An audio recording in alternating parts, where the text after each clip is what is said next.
हम बदलाव लाने में सफल हुए हैं। यह देश जानता है कि हमारे देश का बहुत बड़ा जनजातीय क्षेत्र नक्सलवाद की चपेट में, माओवाद की चपेट में पिछले कई दशकों से लहूलुहान हो चुका था। सबसे ज्यादा नुकसान मेरे आदिवासी परिवारों को हुआ। आदिवासी माताओं बहनों ने अपने सपने के होनहार बच्चों को खो दिया। नौजवान बेटे गलत रास्ते पर खींच लिए गए, पटकाए गए, उनकी जीवन को तबाह कर दिया गया। हमने फौलादी हाथ से काम लिया। एक समय था कभी 125 से ज्यादा जिलों में नक्सलवाद अपनी जड़ें जमा चुका था। माओवाद की चंगुल में हमारे जनजातीय क्षेत्र, हमारे जनजातीय नौजवान फंसे हुए थे। और आज 125 जिलों में से कम होते होते हम 20 पर ले आए हैं। उन जनजातीय समाज की सबसे बड़ी हमने सेवा की है।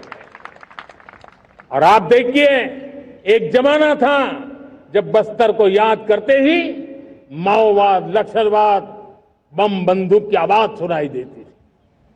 उसी बस्तर में माओवाद नक्सल से मुक्त होने के बाद जब बस्तर के नौजवान ओलंपिक करते हैं, हजारों नौजवान भारत माता की जय बोल करके खेल के मैदान में उतरते हैं, पूरा वातावरण उत्साह से भर जाता है।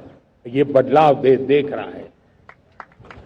जो क्षेत्र कभी रेड कॉरिडोर के रूप में जाने जाते थे, वो आज विकास के ग्रीन कॉरिडोर बन रहे हैं। साथियों, हमारे लिए गर्व की बात है, भारत के नक्शे में जिन क्षेत्रों को लहूलुहान कर दिया गया था, लाल रंग से रंग दिया गया था, हमने वहां संविधान, कानून और विकास का तिरंगा फहरा दिया है। मेरे प्यारे देशवासियों, ये भगवान बिरसा मुंडा की 150वीं जयंती का अवसर है। तब इन जनजातीय क्षेत्रों को नक्सल से मुक्त कर करके, मेरे जनजातीय परिवार के नौजवानों की जिंदगी बचा करके हमने भगवान बिरसा मुंडा को एक सच्ची श्रद्धांजलि दी है।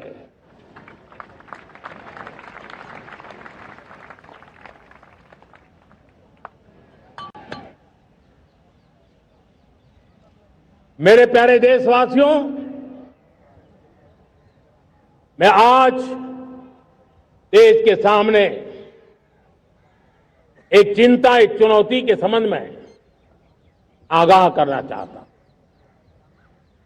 षड्यंत्र के तहत, सोची समझी साजिश के तहत देश की डेमोग्राफी को बदला जा रहा है। एक नए संकट के बीज बोए जा रहे हैं।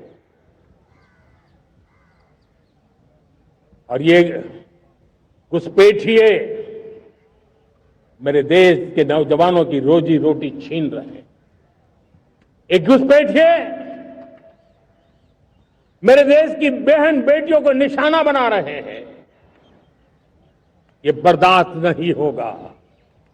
ये घुसपैठिए भोले भाले आदिवासियों को भ्रमित करके उनकी जमीनों पर कब्जा कर रहे हैं। ये देश सहन नहीं करेगा। और इसलिए मेरे प्यारे देशवासियों,